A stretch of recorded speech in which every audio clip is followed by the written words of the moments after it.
प्रस्तुत है आज की कहानी। कहानी का शीर्षक बड़े घर की बेटी। लेखक मुंशी प्रेमचंद जी। बेनी माधव सिंह गौरीपुर गांव के जमींदार और नंबरदार थे। उनके पितामह किसी समय बड़े धन धान्य से संपन्न थे। गांव का पक्का तालाब और मंदिर, जिनकी अब मरम्मत भी मुश्किल थी, उन्हीं के कीर्ति स्तंभ थे। कहते हैं इस दरवाजे पर हाथी झूमता था। अब उसकी जगह एक बूढ़ी भैंस थी, जिसके शरीर में अस्थि पंजर के सिवा और कुछ न था, पर दूध शायद बहुत देती थी, क्योंकि एक ना एक आदमी हांडी लिए उसके सिर पर सवार ही रहता था। बेनी माधव अपनी आधी से अधिक संपत्ति वकीलों को भेंट कर चुके थे। बड़े का नाम श्री कंठ सिंह था। उसने बहुत दिनों के परिश्रम और उद्योग के बाद बीए की डिग्री प्राप्त की थी। अब एक दफ्तर में नौकर था। छोटा लड़का लाल बिहारी सिंह दोहरे बदन का सजीला जवान था। भरा हुआ मुखड़ा, चौड़ी छाती, भैंस का 2 सेर दूध वह उठकर सवेरे पी जाता था। श्रीकंठ सिंह की दशा बिल्कुल विपरीत थी। इन नेत्र प्रिय गुणों को उन्होंने बीए इन्हीं 2 अक्षरों पर निछावर कर दिया था। इन 2 अक्षरों ने उनके शरीर को निर्बल और चेहरे को कांतिहीन बना दिया था। इसी से वैदिक ग्रंथों पर उनका विशेष प्रेम था। आयुर्वेदिक औषधियों पर उनका अधिक विश्वास था।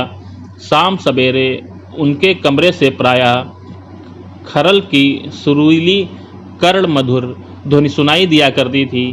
लाहौर और कलकत्ते के वैद्यों से बड़ी लिखा पड़ी रहती थी।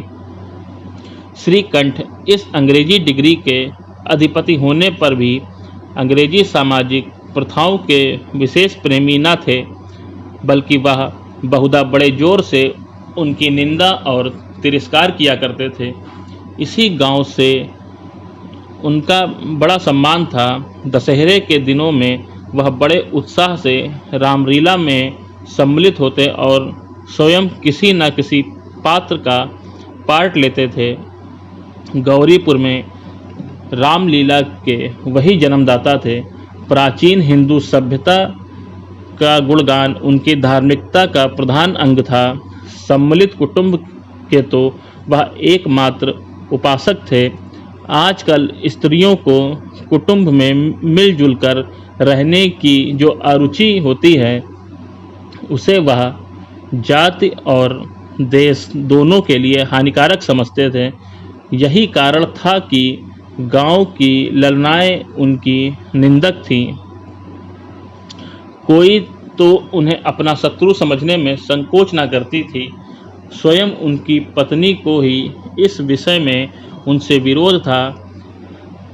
इसलिए नहीं कि उसे अपने सास ससुर, देवर या जेठ आदि से घृणा थी, बल्कि उसका विचार था कि यदि बहुत कुछ सहने और तरह देने पर भी परिवार के साथ निर्वाह ना हो सके तो आए दिन कलह से जीवन को नष्ट करने की अपेक्षा यही उत्तम है कि अपनी खिचड़ी अलग पकाई जाए। आनंदी एक बड़े उच्च कुल की लड़की थी। उसके बाप एक छोटी सी रियासत के तालुकेदार थे। विशाल भवन, 1 हाथी, 3 कुत्ते, बाज, बहरी, सिकरे, झाड़ फानूस, आनरेरी, मजिस्ट्रेटी और ऋण, जो एक प्रतिष्ठित तालुकेदार के भोग्य पदार्थ हैं, सभी यहाँ विद्यमान थे। नाम था भूप सिंह। बड़े उदारचित्त और प्रभावशाली पुरुष थे, पर दुर्भाग्य से लड़का एक भी न था। 7 लड़कियां हुईं और दैव योग से सब की सब जीवित रहीं। पहली उमंग में तो उन्होंने 3 ब्याह दिल खोल कर किए, पर 15-20 हजार रुपयों का कर्ज सिर पर हो गया तो आंखें खुली, हाथ समेट लिया। आनंदी चौथी लड़की थी। वह अपनी सब बहनों से अधिक रूपवती और गुणवती थी। इससे ठाकुर भूप सिंह उससे बहुत प्यार करते थे। सुंदर संतान को कदाचित उसके माता पिता भी अधिक चाहते हैं। ठाकुर साहब बड़े धर्म संकट में थे कि इसका विवाह कहाँ करें। ना तो यही चाहते थे कि ऋण का बोझ बढ़े और ना यही स्वीकार था कि उसे अपनी भाग्यहीन समझना पड़े। एक दिन श्रीकंठ उनके पास किसी चंदे का रुपया मांगने आए। शायद नागरी प्रचार का चंदा था। भूप सिंह उनके स्वभाव पर रीझ गए और धूमधाम से श्रीकंठ सिंह का आनंदी के साथ ब्याह हो गया। आनंदी अपने नए घर में आई तो यहाँ का रंग ढंग कुछ और ही देखा। जिस टीम टाम की उसे बचपन से आदत पड़ी हुई थी वह यहाँ नाम मात्र का भी ना था। हाथी घोड़ों का तो कहना ही क्या, कोई सजी हुई सुंदर बहली तक न थी। रेशमी स्लीपर साथ लाई थी, पर यहाँ बाग कहाँ। मकान में खिड़कियाँ तक न थी, ना जमीन पर फर्श, ना दीवार पर तस्वीरें। यह एक सीधा साधा देहाती गृहस्थ मकान था, किंतु आनंदी ने थोड़े ही दिनों में अपने को इस नई अवस्था में ऐसा अनुकूल बना लिया मानो उसने विलास के सामान कभी देखे ही ना थे। एक दिन दोपहर के समय लाल बिहारी सिंह 2 चिड़िया लिए हुए आया और भावच से बोला, जल्दी से पका दो, मुझे भूख लगी है। आनंदी भोजन बनाकर उसकी राह देख रही थी। अब बोला, नया व्यंजन बनाने बैठी हो? हांडी में देखा तो घी पाव भर से अधिक न था। बड़े घर की बेटी किफ़ायत क्या जाने। उसने सब घी मांस में डाल दिया। लाल बिहारी खाने बैठा तो दाल में घी न था। बोला, दाल में घी क्यों नहीं छोड़ा? आनंदी ने कहा, घी सब मांस में पड़ गया। लाल बिहारी जोर से बोला, अभी परसों ही घी आया है, इतनी जल्दी उठ गया? आनंदी ने उत्तर दिया, आज तो कुल पाव भर रहा होगा। वह सब मैंने मांस में डाल दिया। जिस तरह सूखी लकड़ी जल्दी से जल उठती है, उसी तरह क्षुधा से बावला मनुष्य जरा जरा सी बात पर तिनक जाता है। लाल बिहारी को भावच की यह ढिठाई बहुत बुरी मालूम हुई। तिनक कर बोला, मैके में तो चाहे घी की नदी बहती हो। स्त्री गालियां सह लेती है, मार भी सह लेती है, पर मायके की निंदा उनसे सहन नहीं होती। आनंदी मुंह फेर कर बोली, हाथी मरा भी तो 9 लाख का, वहाँ इतना घी नित्य नाई कहार खा जाते हैं। लाल बिहारी जल गया, थाली उठाकर पलट दी और बोला, जी चाहता है जीभ पकड़कर खींच लूँ। आनंदी को क्रोध आ गया, मुंह लाल हो गया। वह बोली, वह होते तो आज इसका मजा चखाते। अब अपढ़ उजड़ ठाकुर से न रहा गया। उसकी स्त्री एक साधारण जमींदार की बेटी थी। जब जी चाहता उस पर हाथ साफ कर लिया करता था। खड़ाऊ उठाकर आनंदी की ओर जोर से फेंकी और बोला, जिसके गुमान पर फूली हुई हो उसे भी देखूंगा और तुम्हें भी। आनंदी ने हाथ से खड़ाऊ रोकी, सिर बच गया, पर उंगली में चोट आ गई। क्रोध के मारे हवा में हिलते पत्ते की भांति कांपती हुई अपने कमरे में आकर खड़ी हो गई। स्त्री का बल और साहस, मान और मर्यादा पति तक है। उसे अपने पति के ही बल पर पुरुषत्व का घमंड है। आनंदी खून का घूंट पीकर रह गई। श्रीकंठ सिंह शनिवार को घर आया करते थे। बृहस्पतिवार को यह घटना हुई थी। 2 दिन तक आनंदी कोप भवन में रही, ना कुछ खाया ना कुछ पिया, उनकी बाट देखती रही। अंत में शनिवार को वह नेमाकुल संध्या समय पर घर आए और आकर बैठकर कुछ इधर उधर की बातें करने लगे। कुछ देश काल संबंधी समाचार तथा कुछ नए मुकदमे आज की चर्चा करने लगे। यह वार्तालाप 10 बजे रात तक होता रहा। गांव के भद्र पुरुषों को इन बातों में ऐसा आनंद मिलता कि खाने पीने की सुध भी ना रहती। श्रीकंठ को पिंड छुड़ाना मुश्किल हो जाता। ये 2-3 घंटे आनंदी ने बड़े कष्ट के साथ काटे। किसी तरह भोजन का समय आया, पंचायत उठी, एकांत हुआ तो लाल बिहारी ने कहा, भैया आप जरा भाभी को समझा दीजिएगा कि मुंह संभाल कर बातचीत किया करे, नहीं तो एक दिन अनर्थ हो जाएगा। बेनी माधव सिंह ने बेटे की ओर से साक्षी दी, हाँ बहू बेटियों का यह स्वभाव अच्छा नहीं कि मर्दों के मुंह लगे। लाल बिहारी, वह बड़े घर की बेटी है तो हम भी कोई कुर्मी कुम्हार तो नहीं हैं। श्रीकंठ ने चिंतित स्वर से पूछा, आखिर बात क्या है? लाल बिहारी ने कहा, कुछ भी नहीं, यूं ही आप उलझ पड़ी। मैके के सामने हम लोगों को कुछ नहीं समझती है। श्रीकंठ खा पीकर आनंदी के पास गए। वह भरी बैठी थी, यह हजरत भी कुछ तीखे थे। आनंदी ने पूछा, चित्त तो प्रसन्न है? श्रीकंठ बोले, बहुत प्रसन्न है, पर तुमने आजकल घर में यह क्या उपद्रव मचा रखा है? आनंदी की त्योरियां पर बल पड़ गए। झुलझुलाहट के मारे बदन में ज्वाला सी दहक उठी। वह बोली, जिसने तुमसे यह आग लगाई है उसे पाऊं तो मुंह झुलसा दूं। श्रीकंठ, इतनी गर्म क्यों होती हो? बात तो कहो क्या है? आनंदी, क्या कहूँ, यह मेरे भाग्य का फेर है, नहीं तो गंवार छोकरा जिसको चपरासी गिरी करने का भी सहूर नहीं है, मुझे खड़ाऊ से फेंक कर मारे।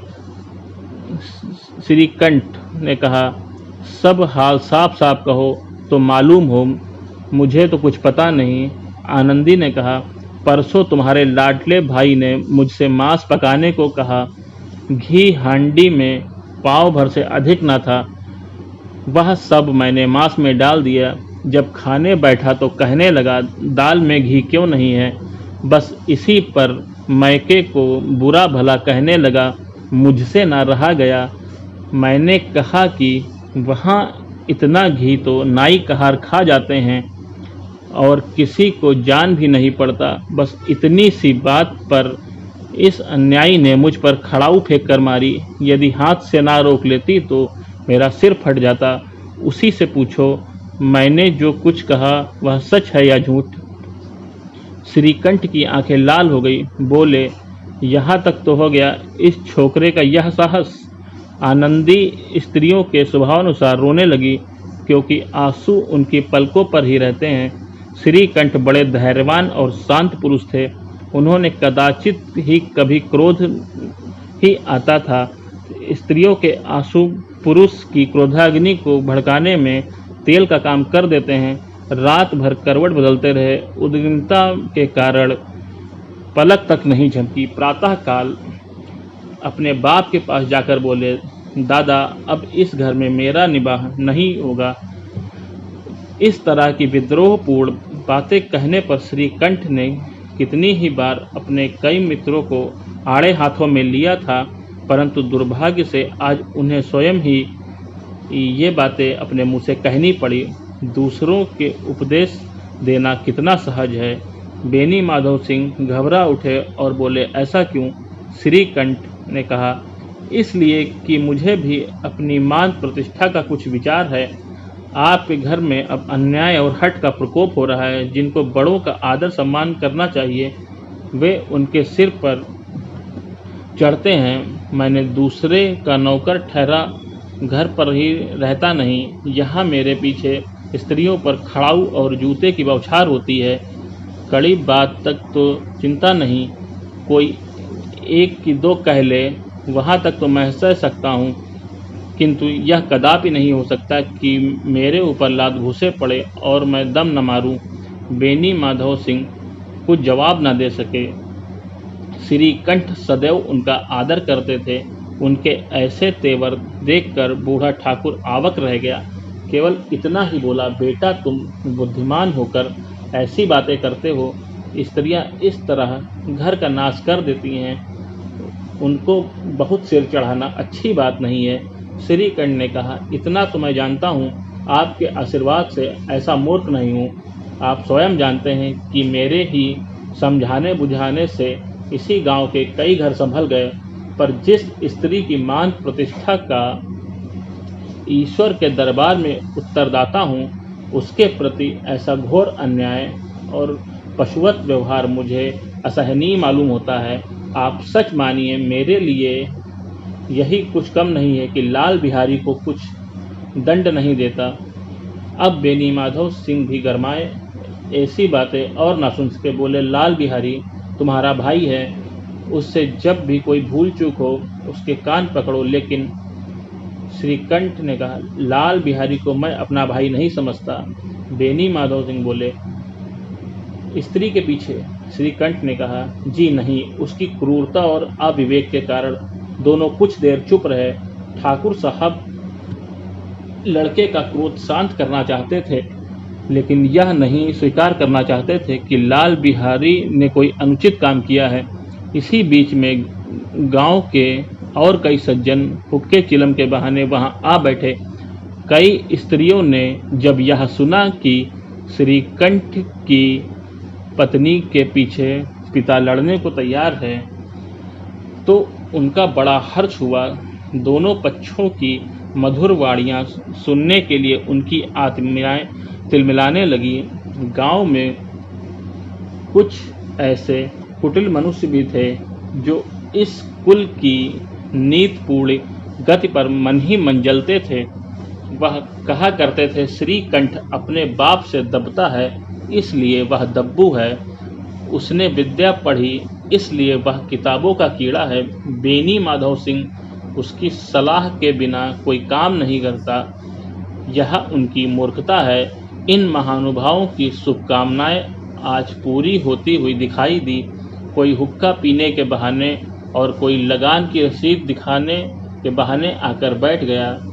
बेनी माधव सिंह पुराने आदमी थे, इन भावों को ताड़ गए। उन्होंने निश्चय किया, चाहे कुछ क्यों ना हो, इन द्रोहियों को ताली बजाने का अवसर ना दूंगा। तुरंत कोमल शब्दों में बोले, बेटा, मैं तुमसे बाहर नहीं हूँ, तुम्हारा जो जी करे वो करो। अब तो लड़के से अपराध हो गया। इलाहाबाद का अनुभव रहित झल्लाया हुआ ग्रेजुएट इस बात को समझ ना सका। उसे डिबेटिंग क्लब में अपनी हर बात पर अड़ने की आदत थी। इन हथकंडों की उसे क्या खबर। बाप ने जिस मतलब से बात पलटी थी वह उसको समझ में ना आई। बोला, लाल बिहारी के साथ अब इस घर में नहीं रह सकता। बेनी माधव ने कहा, बेटा, बुद्धिमान लोग मूर्खों की बातों पर ध्यान नहीं देते। वह बेसमझ लड़का है, उससे जो कुछ भूल हुई उसे तुम बड़े होकर क्षमा कर दो।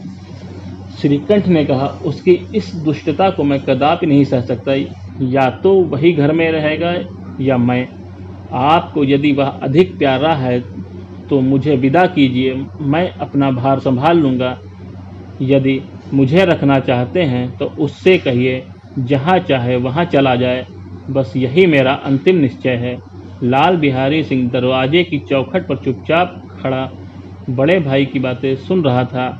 वह उनका बहुत आदर करता था। उसे कभी इतना साहस ना हुआ कि श्रीकंठ के सामने चारपाई पर बैठ जाए, हुक्का पी ले या पान खा ले।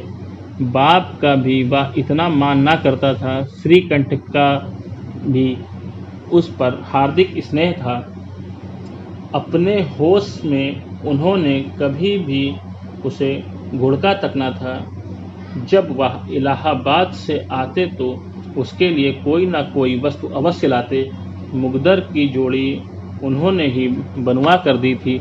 पिछले साल जब उसने अपने ड्योढ़े जवान को नाग पंचमी के दिन दंगल में पछाड़ दिया तो उन्होंने पुलकित होकर अखाड़े में ही जाकर उसे गले से लगा लिया था। 5 रुपए के पैसे लुटाए थे।